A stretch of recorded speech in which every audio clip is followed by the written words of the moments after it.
எல்லாருக்கும் வணக்கம். என்னுடைய ராதா ராமராவ் சேனலுக்கு உங்கள் எல்லாரையும் வெல்கம் பண்ணுறேன். இந்த வீடியோவில் நீங்கள் பார்க்க இருக்கிற ரெசிபி பார்த்திங்கன்னா, கர்நாடகா ஸ்டைலில் மாதுவாஸ் ஹுளிப்பல்யா அப்படின்னு சொல்லி ஒரு சாம்பார் பண்ணுவோம்.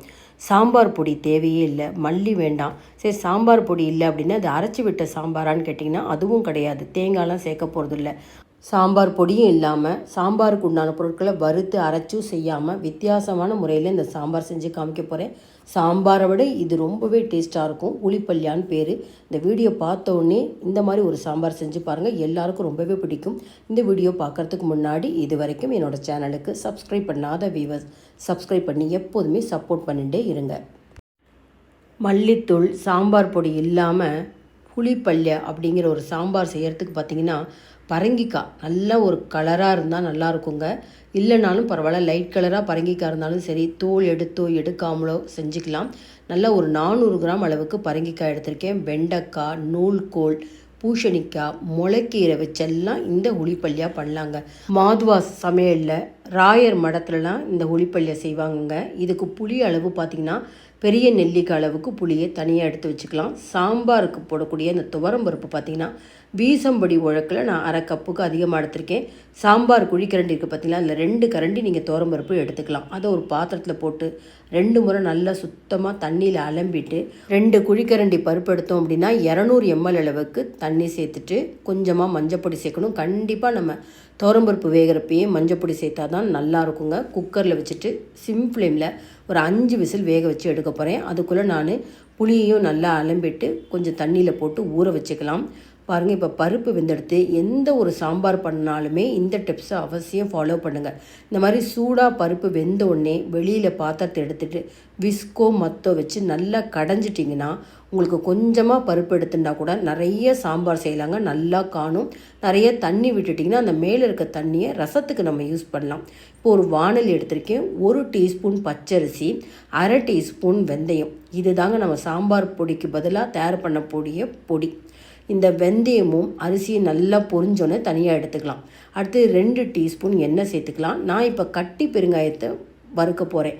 கட்டி பெருங்காயம் இல்லை அப்படின்னா தாளிதம் போடுறப்ப நம்ம பெருங்காயத்தூள் சேர்த்துக்கலாம்.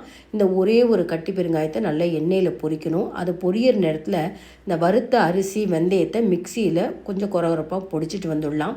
பெருங்காயம் பொரிஞ்சோன்னே நல்ல பெரிய சைஸாக இருக்கிற 5 வரமிளகா, இந்த வரமிளகாவும் எண்ணெயோடு சேர்த்து நல்லா பொரிய விடணுங்க. தீஞ்சு போகக்கூடாது, ஆனால் கண்டிப்பாக பொரிஞ்சு மொறுன்னு ஆகணும்.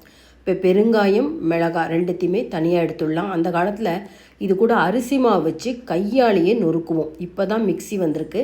இப்போ வெந்தயமும் அரிசியும் பொடிச்சிட்டு வந்த அந்த மிக்சி ஜார்லேயே இந்த வறுத்து வச்ச மிளகாய் பெருங்காயத்தை போட்டுடலாம். இடிகளில் கூட இடிப்பாங்க அந்த காலத்தில். இப்போ பாருங்கள், ஓரளவு கொரகொரப்பாக அந்த 4மே பொடிச்சிட்டு வந்தாச்சு. இப்போ அடுத்தது சாம்பார் பண்ணுறதுக்கு ரெடி பண்ணலாங்க. பெருங்காயமும் மிளகாயும் வறுத்த அந்த எண்ணெயே பாக்கி இருக்குது. அதில் இன்னும் 1 டீஸ்பூன் எண்ணெய் சேர்த்துட்டேன். 1 டீஸ்பூன் கடுகு, 1/2 டீஸ்பூன் உளுத்தம்பருப்பு, திரும்பவும் 1/4 டீஸ்பூன் வெந்தயம் சேர்க்குறேன். இந்த மாதிரிலாம் வெந்தயம் சேர்த்தா சாம்பார் ரொம்ப கசப்பாயிடாதா அப்படின்னு கேட்பீங்க. இந்த வெந்தயம் பெருங்காயம் வாசனை தாங்க இந்த சாம்பாருக்கே ரொம்ப நல்லா டேஸ்ட்டு கொடுக்கும். ஒரு ஆறுக்கு கருவேப்பிலை சேர்த்துட்டேன். இந்த பரங்கிக்காயோடைய ஒரே ஒரு நீளமான பச்சை மிளகாவை நறுக்கி சேர்த்துருக்கேன். நல்ல வாசனையாக இருக்கும். தக்காளிலாம் சேர்க்கக்கூடாதுங்க. இப்போ மடங்களில் சாம்பார்லாம் பண்ணால் ரசத்துக்கோ சாம்பாருக்கோ தக்காளியே சேர்க்க மாட்டாங்க. 2 நிமிஷம் இந்த பரங்கிக்காய் வதக்கிற நேரத்தில் ஊற வச்ச அந்த புளியை நல்லா சக்க வர அளவுக்கு 2-3 தடவை தண்ணி விட்டு நல்ல புளிக்கரைசல் நீர்க்க கரைச்சி வச்சுக்கணும். இந்த புளிக்கரைசலில் தான் நமக்கு இந்த பரங்கிக்காய் வேக போகுது. பாருங்கள், 2 நிமிஷம் நம்ம வதக்கியாச்சு. இதே போல் தான் வெண்டைக்காய் எல்லாமே வதக்கணும். கீரை கூட இந்த மாதிரி தான் வதக்கணும். இப்போ இந்த புளிக்கரைசலை சேர்த்துக்கலாம். கிட்டத்தட்ட ஒரு 200 ml இருக்கிற மாதிரி பார்த்துக்கோங்க. இது கூடவே இந்த சாம்பாருக்கு தேவையான 1 டீஸ்பூன் கல்லுப்பு சேர்த்து நல்லா மிக்ஸ் பண்ணியாச்சு. இதை லிட்டு போட்டு மூடலாம். ஒரு 3-4 நிமிஷம் வேகட்டும். இதே கீரையை செய்கிறதா இருந்தால் கீரை லிட்டு போட்டு மூடாமல் வேக வைக்கணுங்க. இப்போ காய் வெந்துதான்னு பார்க்கலாம். ஒரு 3 நிமிஷம் சிம் ஃப்ளேம்லேயே வேக வச்சேன். நல்லா சாஃப்டாக எடுத்து அந்த பரங்கிக்காய் இப்போ பார்த்திங்கன்னா இந்த பொடிச்சு வச்ச, அதாவது பெருங்காயம், வரமிளகா, வெந்தயம், அரிசி. இந்த அரிசி எதுக்காக போட்டோம் அப்படின்னா கொஞ்சம் திக்னஸ் கொடுக்கணும். அதாவது நம்ம தேங்காய் அரைக்கலை, வேறு எந்த ஒரு சாம்பார் பொடினா நமக்கு கடலைப்பருப்பு, உளுத்தம்பருப்பு, மல்லிலாம் இருக்கும், அதெல்லாம் எதுவுமே சேர்க்கலை. அப்படிங்கிறப்ப கொஞ்சம் இந்த அரிசியை வறுத்து போட்டால் நல்லா திக்னஸ் கொடுக்குங்க.